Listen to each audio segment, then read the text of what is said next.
where would you like to start off your story? Okay, so beginning with the life story is we'll start with the ending of my first degree in college from a place called Rider University. So I graduated in 1968 with a degree in political science, and the option that I found was called intelligence. I went down to a recruiter. He was in a suit, business suit, and I said, "You're in the Army?" And he was. So he signed me up for what they called counterintelligence. So it was a 3-year commitment. So basically, out of 3 years, I had a year and a half of like military school. And then I went to what I call spy school. That was like 6 or 8 months. And then I said, well, how do I avoid going to Vietnam? And I said, oh, you apply to language school. So I applied for German language school, was accepted.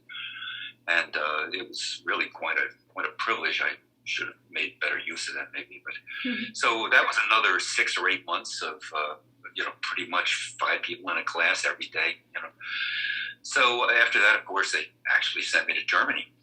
And there I had about another year and a half commitment that I worked.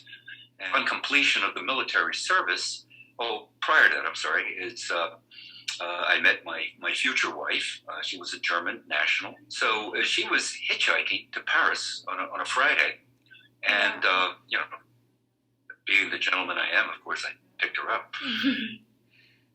And she had a girlfriend with her. And I went back and I had an apartment. We didn't live in barracks and things like that. So I grabbed my roommate and said, I got 2 girls that are going to Paris for the weekend. Sunday, I'm 22, she's 19. We thought we were in love. So she stayed with me. And then when I finished the military, I had this crazy idea that I'd go to India because that's where all the Europeans went at the time. And I would study, I forgot even which university, and get a doctorate.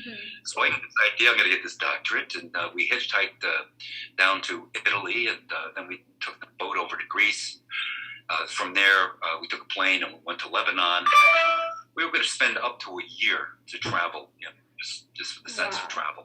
So we take off, and we spent 6.5 exciting months in Lebanon, mainly Syria and Iraq, and Turkey.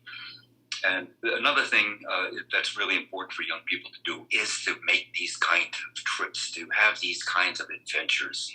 There were 3 Germans, myself, to include this girl I was with, and we were detained by the secret police in Syria. We weren't used to tourists, but here I was, a counterintelligence agent, so they stopped us at the border. They brought us all back to this place, looked like, Gestapo headquarters, guys with machine guns, everything. And as it turns out, the guy who began interrogating us, I remembered that he was posed as a shopkeeper.